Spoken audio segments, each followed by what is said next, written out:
She brought sexy to the small screen. It's time to look back at when Madonna took her act to television and proved America liked to watch. What are your dreams? What's left? To rule the world. The scandalous. It was the most brave, blatant, sexual thing I'd ever seen on television. The outspoken. You know what I have to say to America? Get a f***ing sense of humor, okay? Lighten up. And the historic. Are you ready to get into the groove? Whether speaking out against censorship, taking on the king of late night, or showing her soft side, Madonna's made an art out of using television to shape her image. The whole reason I got into the music business wasn't because I thought I had a spectacular voice. It's because I had something to say. From Arsenio to American Bandstand, we're hitting rewind on 2 decades of the material girl on the tube. It's Madonna's greatest TV moments on VH1.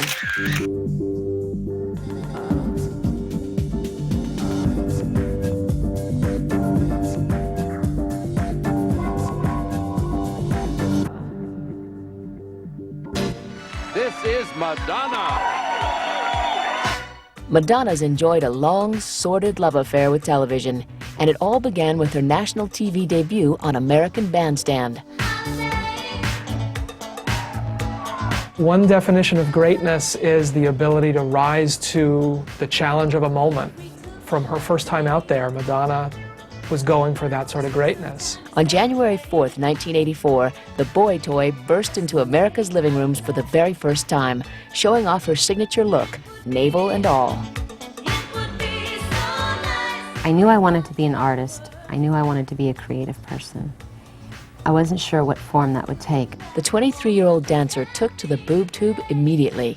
From that appearance, right there, you could tell the way that she was looking at the camera, the way that she was completely like just giving it all up right there. You knew that she so was in love with television. Madonna's confidence was staggering. She showed Dick Clark the ambition that would fuel her career into the next millennium. I think I've always had a lot of confidence in myself. We are a couple of weeks into the new year. What do you hope will happen, not only in 1984, but for the rest of your professional life? What are your dreams? What's left? To rule the world. I don't think what I did was mindless. I just, you just don't know what you're in for when you get started in this business. And, what does a 23-year-old have to say about life anyways? It's kind of laughable, and at this point, like, who's laughing? Because obviously she does rule the world now. Ladies and gentlemen, this is Madonna.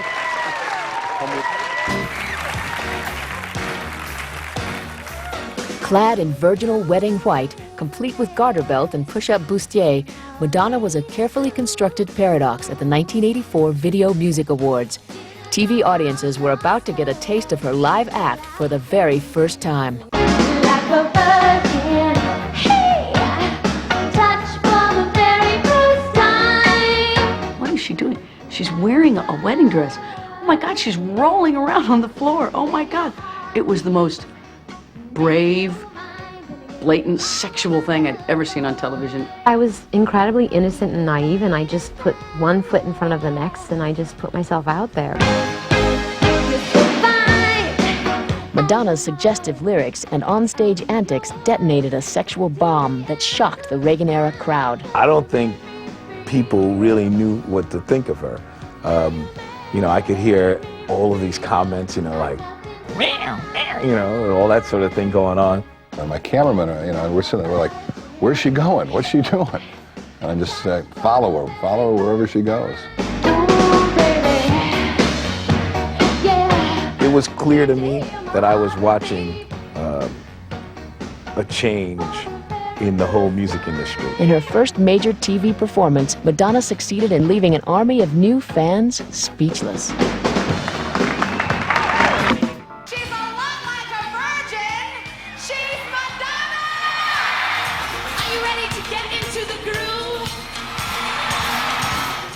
Just 1 year after the VMAs, Madonna pitched in to fight world hunger, taking part in the largest televised concert in history, Live Aid.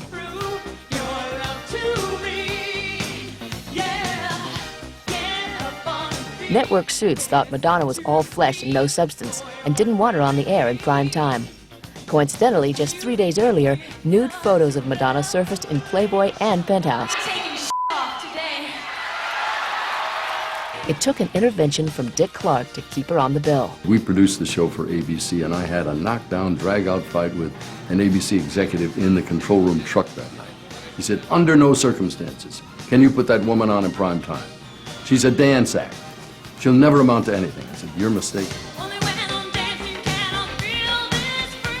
In the beginning, I was labeled everything from like a disco dolly to a one-hit wonder, and everyone agreed that I was sexy, but no one agreed that I had any talent, and that really irritated me.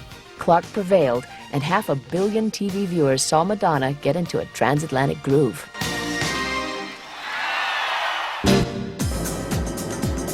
On her 27th birthday, August 16, 1985, Madonna and Sean Penn said, "I do," on a cliff in California. As news crews and the tabloids scrambled to get footage of the nuptials, what was supposed to be the happiest day of their lives turned into a media circus. There was way too much attention paid from the beginning. How many people have to put up with helicopters circling their weddings? Just the sheer chaos was sort of like this kind of, predictor of what the rest of their marriage was going to be like. Suddenly, I realized that my life was never going to be the same. Ladies and gentlemen, Through it all, Madonna managed to keep her sense of humor. Sean and I took out this full-page ad in the LA Times. She even spoofed her wedding when she hosted Saturday Night Live 3 months later.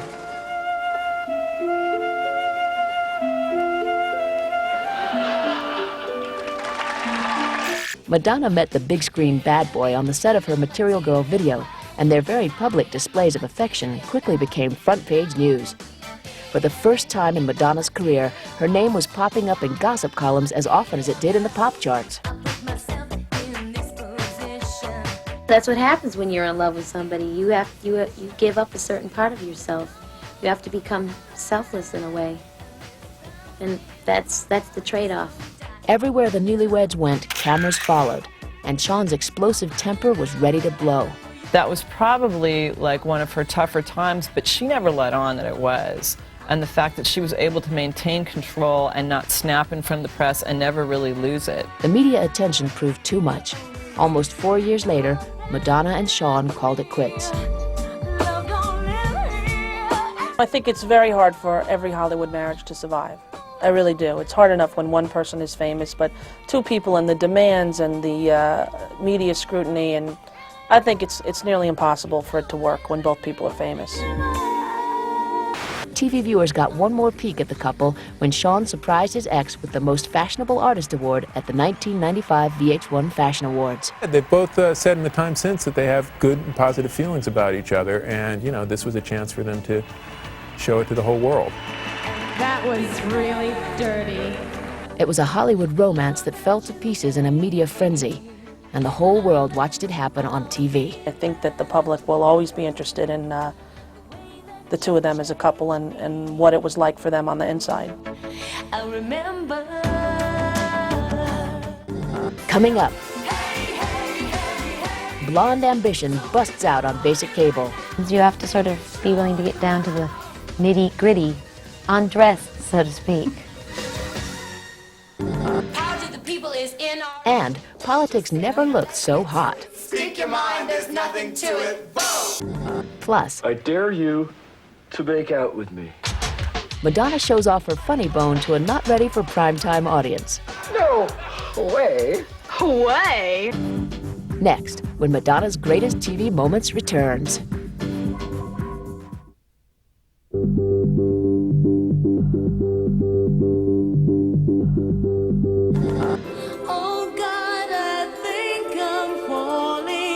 On March 2nd, 1989, viewers in 40 countries watched Pepsi debut Madonna's new song, Like a Prayer.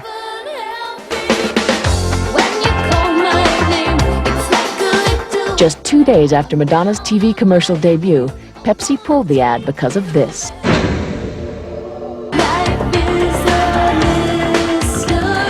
The Like a Prayer video premiered the following day on MTV.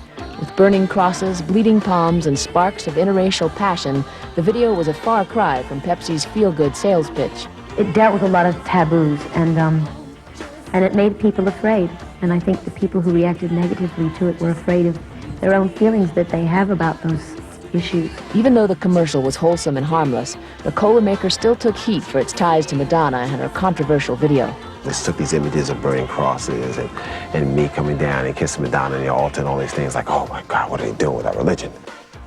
Well, I think they were really afraid that this whole thing was gonna like blow up, and they didn't want to do anything to harm Pepsi, which is a sort of all-American symbol. The intertwining of religious ecstasy and sexual fantasy infuriated the Catholic Church and powerful conservative forces, which perhaps was the whole point. I think she likes to be controversial, and I think she likes to push buttons, and I think that she likes to get an unexpected reaction.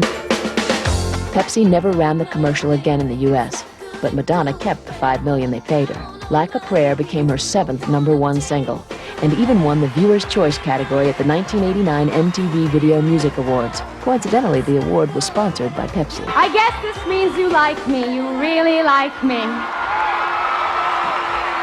And I'd like to thank Pepsi for causing so much controversy. Truth is where you find it. Get up and vote. Madonna was in the headlines again in 1990, this time for a controversial public service announcement she taped for MTV's Rock the Vote. Excuse me, but I'm singing in one key and you're singing in another. MTV's campaign to get young people back into the voting booths enlisted a star-studded lineup, but it was Madonna's promotional spot that caused the biggest commotion. Draped in an American flag and little else, Madonna raised eyebrows playing off her current dance hit Vogue while mixing patriotism with pleasure. Freedom of speech is as good as sex. Abe, Lincoln, Jefferson, Tom, they didn't need the atomic bomb. This was deemed to be wrong, mostly by people who wished that they were the flag. She's had these two guys in cut-off shorts waving American flags behind her. It wasn't exactly a wholesome all-American picture. Don't just sit there, let's get to it. Speak your mind, there's nothing to it. Vote. Madonna's salacious Stars and Stripes striptease didn't sit well with TV viewers, particularly the veterans of foreign wars, who said it bordered on desecration. People are so used to getting worked up over her that whether she's right or wrong, they're going to get themselves worked up. Turns out she was right, at least in principle. The next presidential election boasted the highest turnout among 18 to 24-year-olds in 20 years. And if you don't vote, you're gonna get a spanky. Cut. Madonna. Always controversial, always pushing the sexual envelope. But in November 1990, she pushed things too far. Madonna's new video, Justify My Love, is apparently filled with so much flesh and hanky-panky, MTV has banned it from the airwaves. For the first time ever, the music network refused to air one of Madonna's videos, declaring its content religiously and sexually offensive. MTV programming executives got their first look at the video's steamy bed scenes, gay and lesbian snuggling, S&M clothes scents, and briefly bared female breasts. They decided they couldn't air it. I want to kiss you in Paris. It had, you know, gay things going on and freaky things going on. And wanting. Needing. it was amazing, though. Amazing.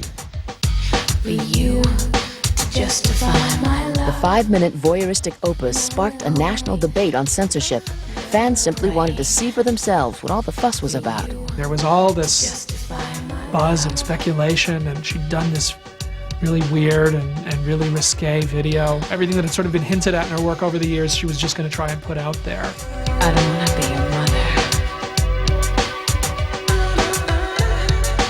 I don't want to be your sister. MTV went back to Madonna, offering to air the video as part of a half-hour special devoted to the controversy. Madonna passed on the offer. ABC's Nightline had beaten them to the punch. There was this enormous hoopla about a music video, which was kind of astonishing. Why people would get up in arms about a little clip of music was intriguing to us. On December 3rd, 1990, 1 week after MTV banned the video, Nightline aired Justify My Love uncut for the first time on network television and put Madonna in the hot seat with Forrest Sawyer. She really cared about the work that she was doing, and she cared about it as an expression of how she felt about her art. And she intended to defend herself. What are you going to do? And I thought, you know what, let me just try and give my point of view and maybe calm a few nerves, or if not calm a few nerves, explain my side of the story. I'm afraid of who you are. Critics slammed Nightline, saying Madonna's appearance was nothing more than a commercial for the video, which hit store shelves the following week. Priced at under $10, the first ever video single sold over 400,000 copies. People had to buy it, and it worked. You know, Madonna can't mess up, you know. She go and have a problem and then turn it into an amazing thing. She's such a genius. To justify love.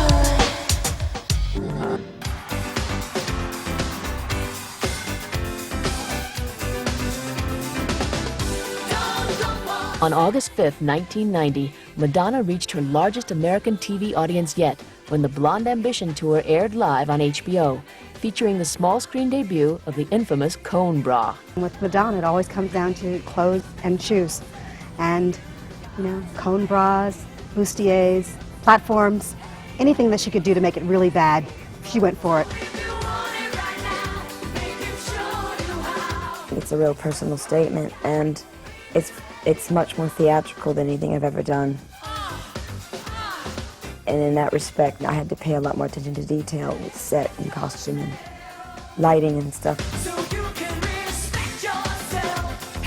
Thanks to fashion designer Jean-Paul Gaultier, the outrageous costumes got as much attention as the music. She saw the cone bra. She said, "Oh, I love that. I should like to have that for the show." With Blonde Ambition, Madonna threw open her bedroom door and gave TV fans a peek inside.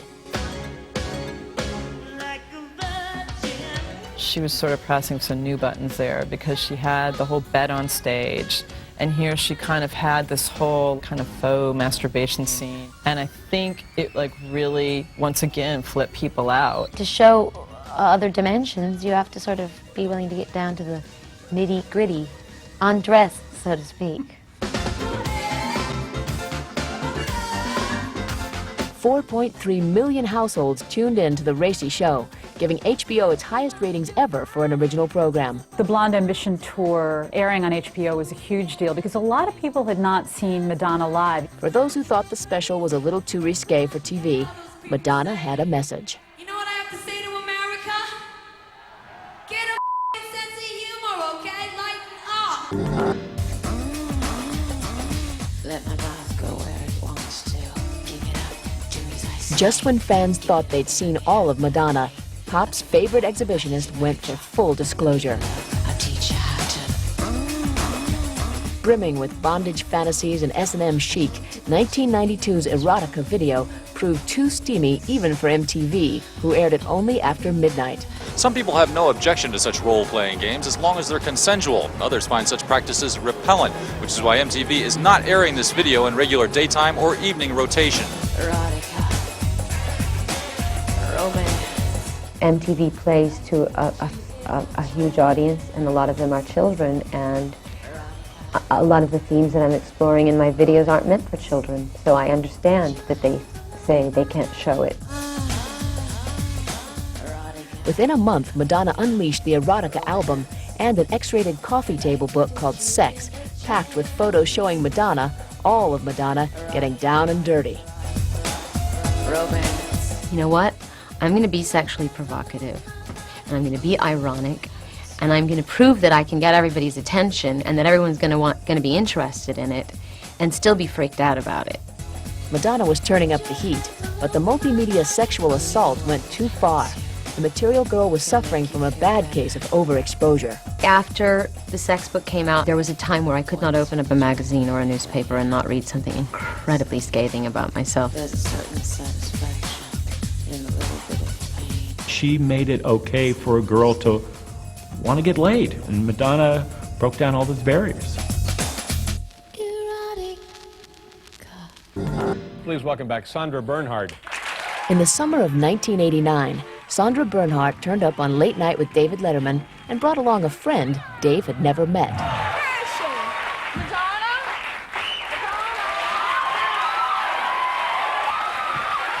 There was this ripple that went through the audience and the viewing audience of, oh my God, look, you know, they're dressed alike and they're going to dance together. You know, they're going to make this into their story instead of the gossip column story. For the first time, the king of late night came face to face with the queen of pop. Things were sure to get ugly. David, you want to know the truth? Get your leg off of me. She doesn't give a damn about me. Oh, right. Is that right? She loves Sean. Well, I can understand. I introduced her to Sean 3 years ago at Warren Beatty's house. Listen to this, at Warren I Beatty's swear. house. And she has been in love with him ever since. I think it was like a good introduction to him about what Madonna was kind of about, pushing buttons. I hate stuff like this. I just hate stuff like this. Sandra Bernhard, who made a career early on out of making David Letterman uncomfortable, was perfectly happy to have backup there and make Letterman even more uncomfortable. Madonna wasn't shy about bringing her bedroom antics into America's living rooms. All right, I slept on Sean. And he was horrible. You lied. Now, look, you were much better. The rest of America, you know, hearing this like megastar up there talking about, you know, how she's sleeping with this woman, how this woman's sleeping with her husband, it's all kind of in fun. No, wait a second. I am telling you the truth. This is Madonna doing what she does best, which is tweaking the public sensibility, making you uncomfortable by talking about sex in a more explicit and playful manner than you're used to anybody doing in public, particularly on television. Wait a second. I knew she would never admit to it privately, so I'm taking this chance to humiliate her in front of thousands of people. Thousands of people. Thousands? All right, 100. You're going to humiliate me. It was just kind of one of those moments when America was like, whoa.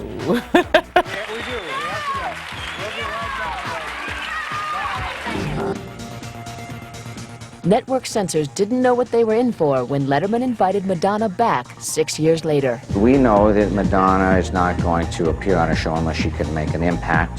And this particular evening, she decided to use language to make her impact. As millions watched, Madonna dropped the F word a whopping 13 times. I remember saying to myself, the material girl has no material. The people at Letterman had encouraged her to do that. That was not Madonna's idea. Regardless of whether or not they're going to admit it now, that's the truth. We were all amazed by it, shocked by it, really. And it was kind of shocking to hear the kind of words that she said on national television. The censors' nightmare earned The Late Show one of its highest numbers ever, while Madonna's approval rating plunged. When I called her the next day, I'm like, what are you doing? And she said, they told me to do it. And, you know, they thought it would be funny and that they were going to beep it and that it was going to be funny. Madonna stopped by The Tonight Show a month later to do damage control with Letterman's late-night rival, Jay Leno. Can I just say that it's so nice to have a real gentleman in New York City? Oh, thank you very much. I thought it would be good for her to do the opposite, so that people could take both extremes and say, you judge for yourself, because neither one's real. How about love life? Anything happening there? Why do people always want to know about my private life? I don't know. I guess that is a little it just makes me want to say the F word over. Oh, no, don't do that. 4 months later, Dave and Madonna kissed and made up at MTV's Video Music Awards, putting to bed all rumors surrounding their supposed TV battle. And you thought we wouldn't last. I'll be in the car. Watch your language.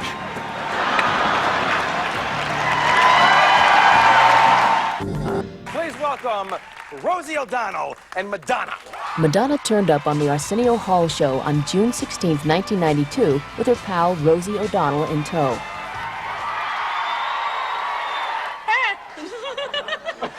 What? What's that? A big fly. It threw up on her ear and flew away. What the?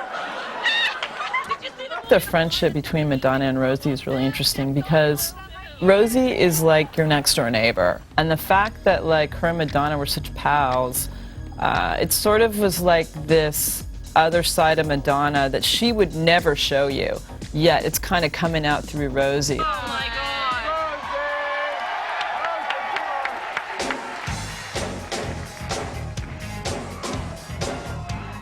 Only Rosie could get away with making fun of Madonna to her face. Look around. Everywhere you turn, you see her. She's a big phenomenon. But you know that she cannot even tinkle unless the cameras are on. Her comic take on Vogue was a gentle jab at Madonna's larger-than-life image. Either you take yourself so seriously, you become your own religion, or you just start making fun of yourself. And the fact that she could sit next to Rosie while Rosie vogued, awesome. Madonna took it all in stride, but TV audiences and Madonna weren't prepared for what happened next.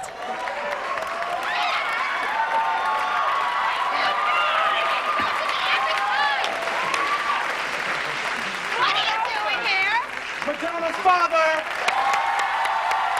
This is a human and vulnerable moment.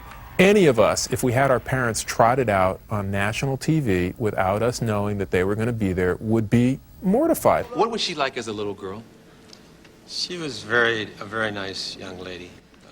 Dad, please! Once Dad was out there, she actually was kind of unaware that the camera seemed to be rolling, because she started kind of biting her ring and doing kind of these squiggly little kid movements. She's visibly freaked and made uncomfortable by it, and the thing is that it shows she's human.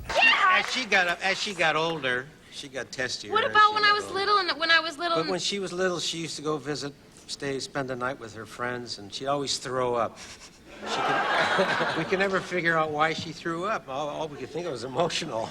That was a really rare moment where you got to see her kind of vulnerable and kind of stripped down of that tough exterior that we're used to. You know what? She's like the sweetest, kindest girl in the world, but when in public she tries to pretend like she's not. Very true. It's all pretense. That's very true. Thanks for coming by. I'm not apologizing. But you're very nice. Rosie, Dan, and Madonna will be right back.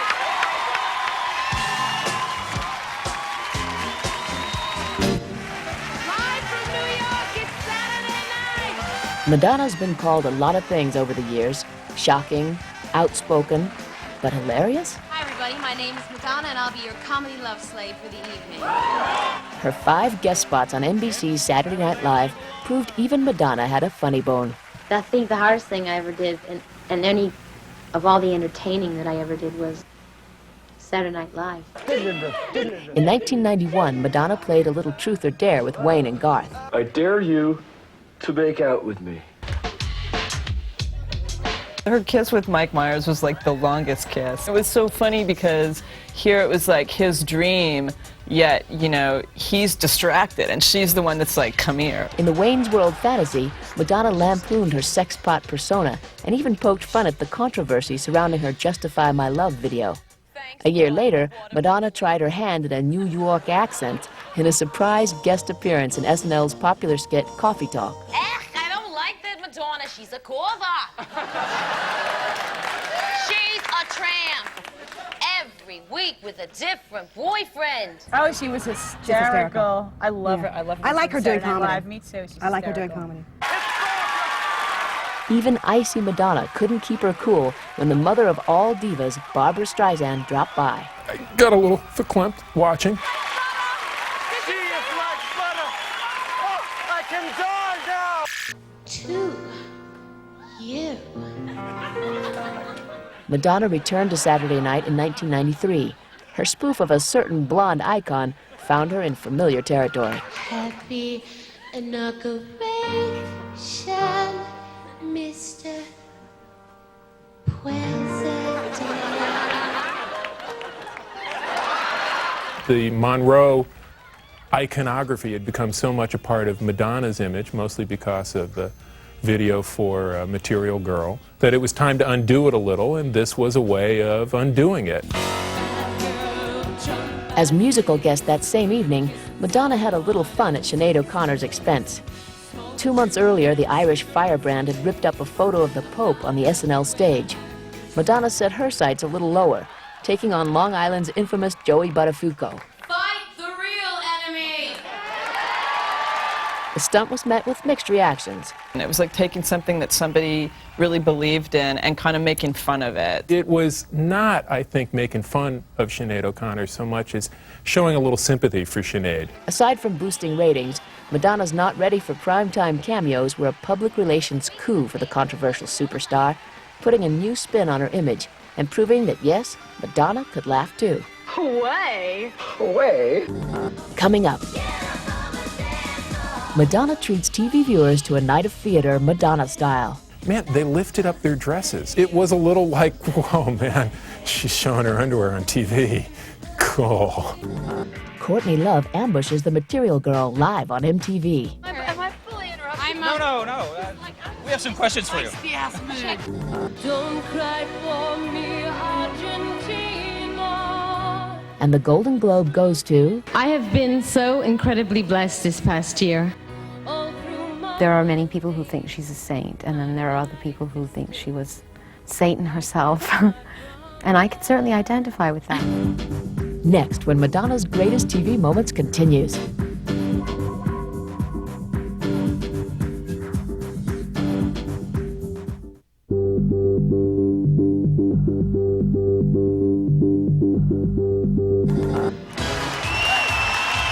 I'm not going to even waste your time with the intro. Y'all know the one and only Madonna.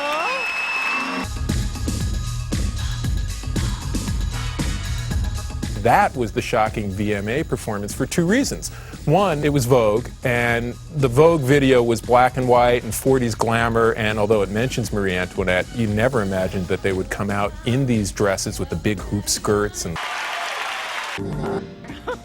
Madonna was back at the VMAs in 1995. This time she stole the show offstage in a bizarre clash of pop culture titans that America watched live on MTV. Hi, Courtney. it's Courtney who? What love? After Madonna won her first Best Female Video Award for Take a Bow, Hole's bad girl Courtney Love crashed the backstage Q&A and wound up in a diva showdown. Courtney Love is in dire need of attention right now. If she's throwing her compact at me. If I was sitting at home laughing my ass off. Hi. Good. What you doing? Am I fully interrupting? No. We have some questions for you. Once she got up there, Courtney didn't quite know what to say, and she didn't quite know what to do. She was in her punk rock moment, and she bum rushed Madonna's interview with Kurt Loder, and it was weird. Oh, no, because he was funny. I like funny guys that are smart. Me too. Want to go have a drink? We'll just all go somewhere and have a drink. It was over so quickly that TV viewers weren't sure what had happened. When the smoke cleared, no one looked more confused than Kurt Loder. Well, it's all ended well.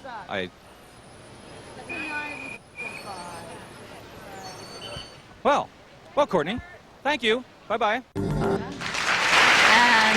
the winner is Madonna Evita. The 1997 Golden Globes were the pinnacle of Madonna's film career. Her portrayal of Eva Perón, legendary wife of Argentine dictator Juan Perón, earned her a trophy for Best Actress in a Musical or Comedy. I have been so incredibly blessed this past year, and I have much to be thankful for. The award show made TV audiences think twice about Madonna's acting skills. I had to let it happen. I thought she was brilliant in Evita. You know, that was clearly her best performance to date as an actress, and I think it clearly signaled that she's capable of doing anything. Madonna wasn't just a movie star. She was a new mom, too. Just 3 months earlier, she'd given birth to her first child, Lourdes. As Madonna accepted her award, all of America basked in her postpartum glow. She looked like a new mom.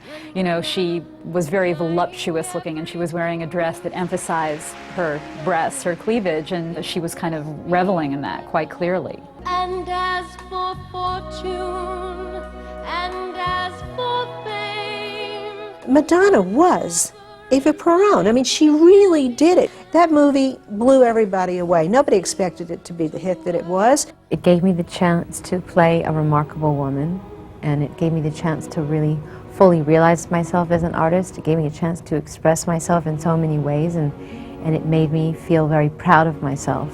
Evita may have suffered mixed reviews, but few disagreed that Madonna more than met her musical challenge. I think that when people see it, it would be inconceivable to think of anybody else playing the part, actually. As a singer, to hear her stretch, and after singing with her for so many years, knowing how far she had stretched. And that takes serious work to make your vocal cords stretch that fast. Playing one of the most power-hungry women in history, well, that came naturally. I think for her to be playing Evita, it was a perfect choice for the role. No matter what anybody said, those two fit together, and it worked. There are many people who think she's a saint, and then there are other people who think she was Satan herself. And I can certainly identify with that.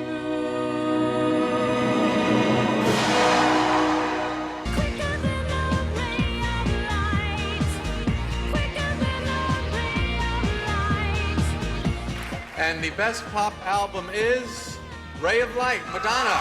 Though she was still a tabloid favorite, Madonna kept a low profile musically in the late 90s. That all changed on Grammy Night 1999, when TV audiences witnessed her triumphant comeback. This is such a surprise, and I'm so honored. After an 8-year absence, a pumped-up Madonna returned with a new look and the hit album Ray of Light. TV viewers watched her collect 4 Grammys. First and foremost, I must thank William Orbit. Without his vision and his brilliance, this album would not be. Working on this record with William Orbit was much more of a collaboration than I've ever been involved with in terms of really giving it up to somebody and like taking chances with somebody else.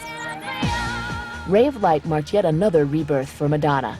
It was her first album of new material since 1992's Erotica, and it found the 80s dance queen embracing the electronic beats of the 21st century. It's the record that restored a certain amount of respect and momentum for her recording career. The change of musical style mirrored the changes in Madonna's personal life.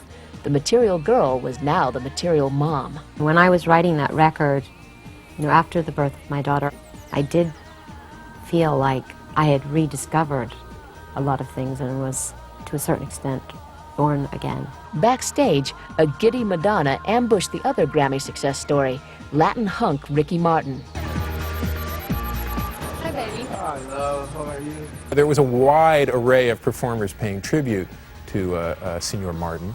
Madonna did it with her lips. With one kiss, Madonna turned the press conference into a celebrity love fest. I'm just here to congratulate him. Isn't that amazing? Congratulations, you too. Like what every woman in America wanted to do, Madonna got to do backstage. Sorry, I just had to sneak up on Ricky Martin. He's so cute.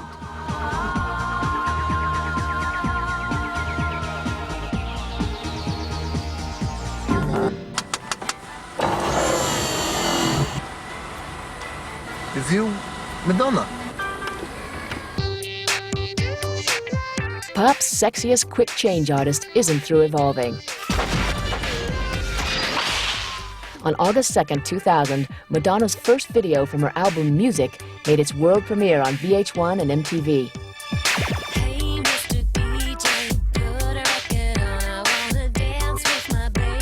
In the days leading up to the debut, Madonna fans and TV watchers wondered what Madonna would dream up for the new millennium. The result? Ghetto fabulous Madonna style.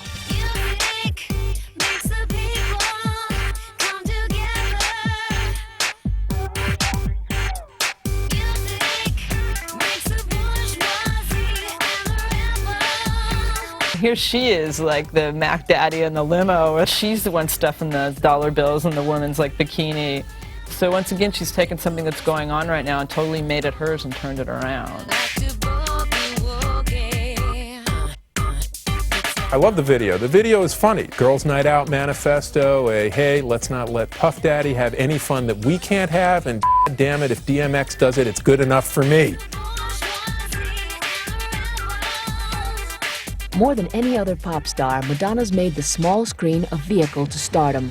From boy toy to pimp poseur, she's held control of the airwaves and her career by keeping people guessing on TV and off. I must say that I do feel like I can just do whatever I want anyway. I mean, I have proven myself. I've sold over 100 million records.